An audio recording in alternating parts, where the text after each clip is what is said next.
Okay, students, today's topic is about hardware type solutions. This is the third category of solutions to critical section problem. And सबसे first है इसमें test and set lock, right, TSL operations भी बोलते हैं इसमें.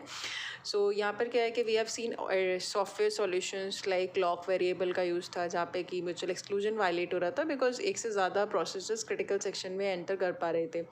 दूसरा हमने पढ़ा था डेकर्स एल्गोरिथम, राइट, जहाँ पे टर्न वेरिएबल का यूज़ किया गया था. सो टर्न बाय टर्न हो रहा. So even if the process doesn't want to go in the critical section, turn उसकी आ ही रही थी, राइट. सो प्रोग्रेस वहाँ पे वायलेट हो रहा था.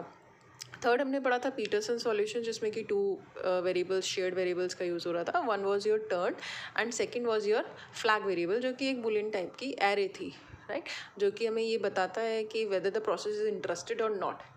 स्ट्रिक्ट ऑल्टरनेशन या टर्न वाले में तो ये है कि चाहे जाने का मन है या नहीं, आपकी टर्न आएगी ज़रूर, राइट. लेकिन हमें ये तो पता होना चाहिए कि प्रोसेस जाना चाहता भी है या नहीं. सो पीटरसन सॉल्यूशन में उस चीज़ को सॉल्व आउट करते हुए ये निकाला गया कि भाई हमारे पास दो वेरिएबल होने चाहिए. एक टर्न होना चाहिए जिससे हम एक दूसरे की टर्न को चेक कर सकें, सेट कर सकें कि टर्न किसकी है, एंड दूसरी बात चेक कर पाएँ कि भाई इंटरेस्टेड भी है या नहीं है process by using the flag variable. So it was able to satisfy all the three conditions. उसके बाद हमने देखा था ऑपरेटिंग सिस्टम्स टाइप के सॉल्यूशन जो कि सेमाफोर बेस्ड था, जिसमें दो होते हैं, binary semaphore and counting semaphore. Counting semaphores हम लोग देख चुके हैं कि it is about when you have the controlled resources, अगर हमें एक्सेस करवाने हो उसके लिए. एंड बाइनरी सेमाफोर जो यूज़ होता है that is for the critical section access के लिए, राइट. सो आज हमें जो देखना है that is third category of solution which is about hardware type solutions. So ये एक तरह का जो सॉल्यूशन है ये कर्नल मोड में काम करता है and privilege instructions test and set का यूज़ करता है. सो व्हाट हैपन्स इज़ कि यहाँ पर दो वेरिएबल्स हम यूज़ करने वाले हैं, एक रजिस्टर और एक फ्लैग वेरिएबल यूज़ करने वाले हैं. सो अगर आपके पास मोर देन टू प्रोसेसेस हैं तो उसके लिए भी हम यूज़ कर सकते हैं. जैसे कि हमारा डेकर्स एल्गोरिथम और पीटरसन सॉल्यूशन जो है वो सिर्फ टू प्रोसेसेस के लिए है, राइट. मोर देन टू नहीं हो सकते हैं वहाँ पे. एंड जो लॉक वेरिएबल था वो मोर देन टू के लिए था, लेकिन ये एग्रीएबल सॉल्यूशंस नहीं थे लॉक और डेकर्स वाला. Peterson was the best one, right. So यहाँ पर हम more than two processes use कर सकते हैं. And TSL uses the register and flag variable. So what happens is कि जो फ्लैग की वैल्यू है वो रजिस्टर में कॉपी कर ली जाती है and stores the current value of one into the flag, right. So ये काम होता है सिंगल साइकिल में. जो फ्लैग और रजिस्टर की वैल्यूज़ का एक्सचेंज है, वैल्यूज़ स्टोर करवा रहे हैं, वो एक ही साइकिल में होना है. हम उस टाइम पे प्रीएम्पशन नहीं करेंगे, तभी तो ये हमारा हार्डवेयर टाइप का है, क्योंकि हमने वहाँ इंटरप्ट डिसेबल किया हुआ है, राइट. सो कोई प्रीएम्पशन नहीं हो सकता है उस टाइम पे. सो अगर फ्लैग की वैल्यू 0 है, that means the critical section is free. If the flag value is 1, that means critical section is in use, right. So assembly language का कोड दिया हुआ है और ये हमने अपनी हाई लेवल लैंग्वेज की कोडिंग में देखा हुआ है. सो असेंबली लैंग्वेज की कोडिंग में क्या है कि there is an entry section, right. Entry section जहाँ पे कि क्रिटिकल सेक्शन की रिसोर्सेज को एक्वायर किया जाता है. Then there is a loop, it will happen again and again, right. So test and set lock register comma flag, okay. So register और flag की जो वैल्यूज़ हैं उनके लिए इसमें पार्ट्स में डिवाइडेड इंस्ट्रक्शन कंपेयर कराना है. क्या रजिस्टर में वैल्यू 0 है? If the register value is equals to 0 then वो यहीं रह जाएगा, it will not move further, okay.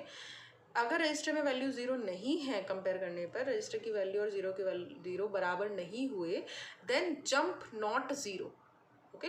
अगर नॉट 0 है तो वो लूप से बाहर आ जाएगा एंड क्रिटिकल सेक्शन एग्जीक्यूट करा लेगा और फ्लैग की वैल्यू फिर से 0 कर देंगे to show that the critical section is free. अब हाई लेवल कोडिंग में देख लेते हैं. Initially the value of flag is 0, right.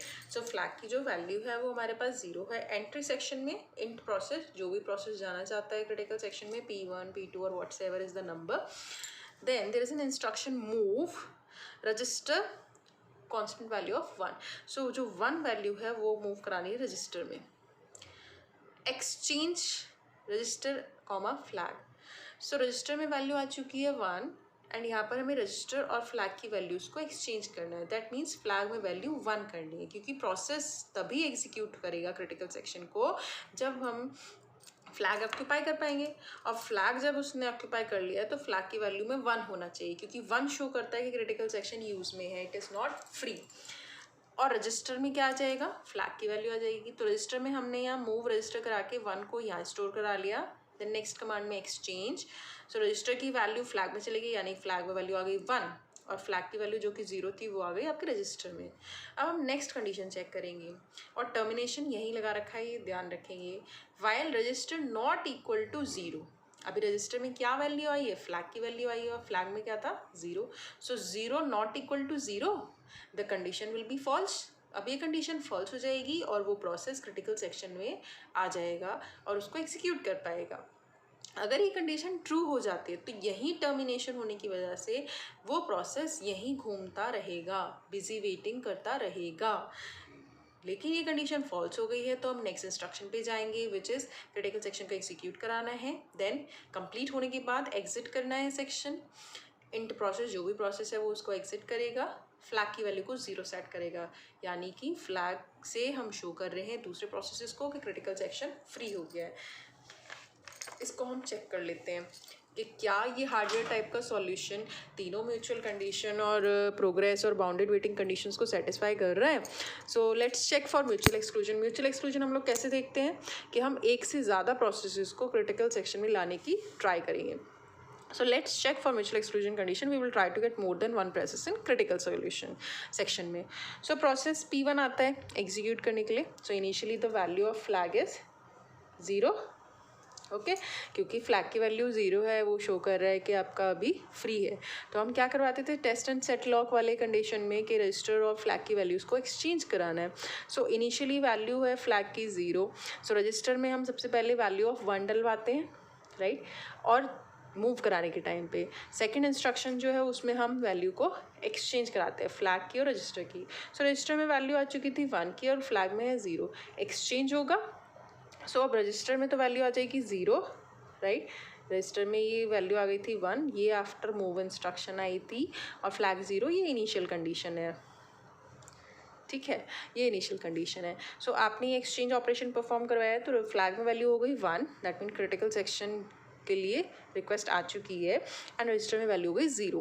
दूसरे स्टेप में हम कंडीशन को चेक कर रहे थे इंस्ट्रक्शन में, register not equal to 0, so यहाँ पर ये 0 है, 0 not equal to 0, the condition will be false. So अब जब ये कंडीशन फॉल्स हो जाएगी that means it can go into the next instruction, and next instruction हमने अभी देखा है। नेक्स्ट इंस्ट्रक्शन क्या कहता है, अगर ये कंडीशन फॉल्स हो जाती है तो हम क्रिटिकल सेक्शन में जा सकते हैं। सो यहाँ पर ये कंडीशन फॉल्स हो गई है तो ये क्रिटिकल सेक्शन में चला जाएगा। सो अब ये क्रिटिकल सेक्शन में आ गया है प्रोसेस, लेकिन हम इससे यहाँ पे CPU को प्रीएम्प्ट कर लेते हैं, दैट मीन्स कंट्रोल जो है वो P1 प्रोसेस से दूसरे प्रोसेस पे जाएगा। सो P2 प्रोसेस की बारी आ जाती है।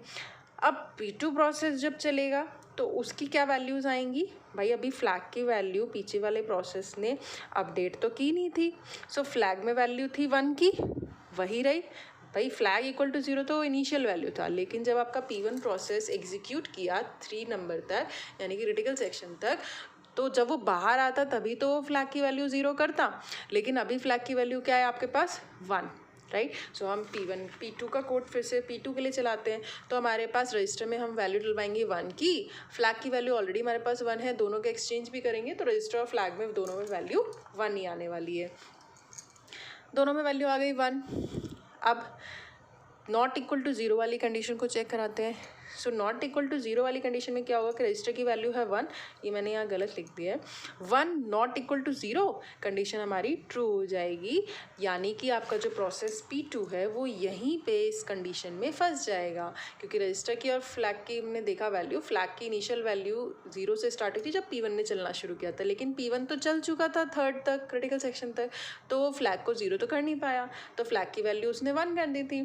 सो फ्लैग की वैल्यू 1 हो चुकी थी, तो यहाँ पे फ्लैग की वैल्यू 1 है, रजिस्टर में ये 1 आई थी तो 1 1 हो गया। So 1 not equal to 0 condition becomes true. So P2 process will keep on busy waiting here, वो आगे जा ही नहीं पाएगा, यानी कि म्यूचुअल एक्सक्लूजन हमें मिल जाएगा, क्योंकि एक से ज़्यादा प्रोसेस क्रिटिकल सेक्शन में एग्जीक्यूट नहीं कर पा रहे हैं। दूसरी बात आती है प्रोग्रेस की, प्रोग्रेस भी यहाँ पे सेटिस्फाई हो रहा है। प्रोग्रेस कैसे सेटिस्फाई हो रहा है, जब P1 एग्जीक्यूट करता है पहली इंस्ट्रक्शन को तो फ्लैग में वैल्यू 1 और रजिस्टर में वैल्यू 0, ये हम पीछे देख चुके हैं। तो प्रोग्रेस हम कैसे चेक करेंगे कि कोई प्रोसेस क्रिटिकल सेक्शन में जाना नहीं चाहता है, तो हम देखेंगे कि क्या बाकी प्रोसेस को क्रिटिकल सेक्शन में जाने दे रहा है या वो बेचारे रुक जाएंगे। So let's see. So flag equal to 1, register equal to 0, same second पे कंडीशन ट्रू हो जाएगी, 0 नॉट इक्वल टू 0, ये फॉल्स हो जाएगा और ये क्रिटिकल सेक्शन में जा सकता है। लेकिन हम इसे क्रिटिकल सेक्शन में जाने से पहले ही प्रीएम्प्ट करा लेते हैं, राइट, क्योंकि इसे क्रिटिकल सेक्शन में जाना नहीं है तो थर्ड इंस्ट्रक्शन हम एग्जीक्यूट क्यों कराएंगे। सो नेक्स्ट कंट्रोल चला जाएगा आपका प्रोसेस P2 के पास। अब रजिस्टर में तो वैल्यू 1 ही रहेगी, लेकिन फ्लैग की वैल्यू भी 1 हो चुकी थी, वो अपडेट तो हुई नहीं है अभी, तो फ्लैग की वैल्यू 1 है, रजिस्टर में वैल्यू 1 डलवाई गई थी, दोनों का एक्सचेंज हुआ होगा तो 1 और 1 ही आएंगे, राइट। सेकंड कंडीशन कौन सी होती है, रजिस्टर की वैल्यू नॉट इक्वल टू 0 को चेक कराते हैं, तो दिस 1 जो है not equal to 0, right, condition हमारी फॉल्स हो जाएगी। कंडीशन हमारी फॉल्स होते ही क्या होगा कि आपका जो प्रोसेस है वो एग्जीक्यूट कर जाएगा आगे, right, that means the progress is preserved. ये यहाँ पे थोड़ा गड़बड़ हो गया है, ये गलत लिखा हुआ है कि रजिस्टर इक्वल टू 1 और फ्लैग इक्वल टू 1 है, तो जब हम ये चीज़ करेंगे register equal to 1 and flag equal to 1, 1 not equal to 0 not equal to 0 वाली जो कंडीशन है उसमें हमारे पास रजिस्टर की वैल्यू आ रही है 1, 1 not equal to 0, the condition will be true. So ये क्या करेगा, बिजी वेट करेगा। अब बिजी वेटिंग करेगा दैट मीन्स ये क्रिटिकल सेक्शन में नहीं जा रहा है अभी, सो कंट्रोल वापस से कहाँ जाएगा, P1 के पास। जब कंट्रोल वापस से P1 के पास जाएगा तो आपका P1 प्रोसेस अपना एग्जीक्यूशन कंप्लीट करेगा। So a non interested process can not stop the interested process to enter into the critical section, hence ये प्रूव हो जाता है। And lastly we have is bounded waiting. So bounded waiting में क्या होता है कि कितनी भी बार आपका P1 प्रोसेस क्रिटिकल सेक्शन में एग्जीक्यूट कर सकता है, यानी कि फर्स्ट चलता है इंस्ट्रक्शन यानी फ्लैग 1 और रजिस्टर 0 वाला, फिर 2 चलता है, फिर 3 पे क्रिटिकल सेक्शन एग्जीक्यूट कराता है, फोर्थ इंस्ट्रक्शन का एग्जीक्यूट कराता है और फ्लैग की वैल्यू को फिर से 0 कर देता है। अब उसको दोबारा से एग्जीक्यूट करना है तो फ्लैग की वैल्यू तो ऑलरेडी 0 हो चुकी है, that means critical section is free, it again goes and starts the cycle. So it can execute n number of times critical section. So यहाँ पे जो बाउंडेड वेटिंग वाला क्वेश्चन है वो सेटिस्फाई नहीं हो पा रहा है, राइट, क्योंकि कितनी भी बारी ये जा सकता है। Okay, so this was the about hardware type of solution. Thank you.